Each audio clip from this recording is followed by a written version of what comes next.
Hi, Gary Hines from the Gary Hines Consulting Group, and I'm here today to continue the conversation about our Phase 3 preparing for the career transition and the 15 points of information that you should have in your toolkit.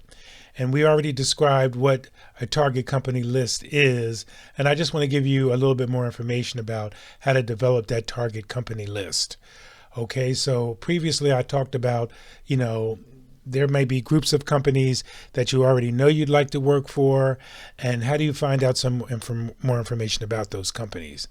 Um, so at this point, you should have detailed the kinds of companies you're after. It's time to identify them. So you can refer back to that targeted company list if you already have them. If not, you should develop them. Think about those local companies. Maybe they're international, maybe they're based in other cities, but whomever they are, you want to work for them. Then you could select a broad industry category where your skills, experiences, and interests would be a good fit. Examples would be healthcare, consulting services, consumer products, and of course, they could change depending on your background, technology, education, workforce, things like that. So counseling. Next, you want to begin to research specific organizations that meet your criteria in each of those industries. So you'll gather as much information on them as you can and network your way and to meet with the hiring manager, not the human resources person at these companies, but maybe the hiring managers. Your main goal is to systematically go after each company on your list and meet with people there. The higher up, the better. Okay? So finally, you'll interview the representatives of these companies and determine which organization you would like to hire as your new employer. So you got to keep a good sense of mind when you're doing this because, again, you're interviewing the company as well. All right? So here's some sources to begin your research on these companies. Friends, families, colleagues, neighbors that might know the inside scoop at some of your prospective target companies.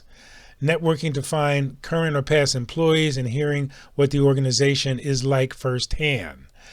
There's a couple of places you can start. There's a list of 100 great places to work in America.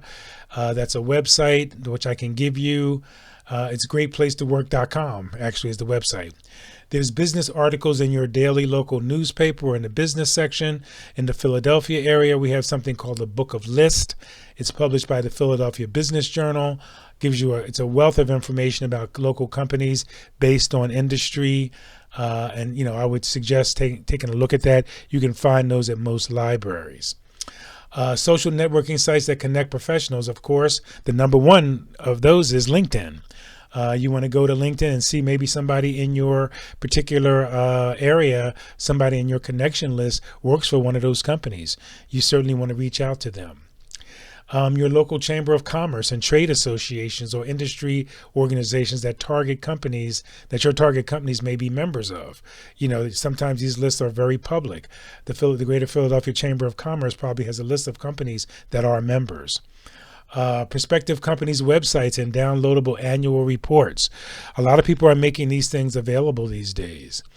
Of course, you can always just do a basic Google search on a company or its top executives and see what kinds of articles and stories come up about them.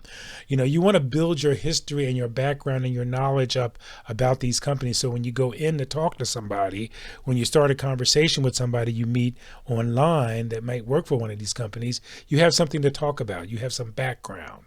So that's the key piece. There's databases that may be able to access for free, that you may be able to access for free at local libraries again, including Hoover's, Dun & Bradstreet's, $1 Million Database.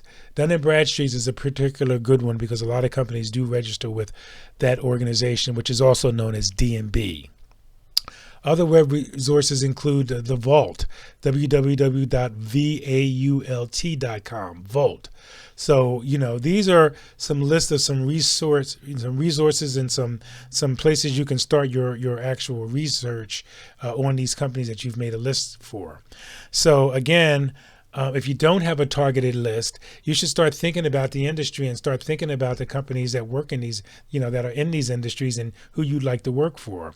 This isn't your dream company now at this point. These are companies that you've identified that you'd like to work for based on your research. And of course, you want to keep that dream list near you, because that's going to, be a reference point to say, hey, this company does X, Y, and Z. This is on my list. This is a good thing. So by the time you're finished with this, you should be able to generate a very specific list of about 35 to 50 targeted organizations. And then there's a lot of different samples of how they could, actually look. And I would build those up by category.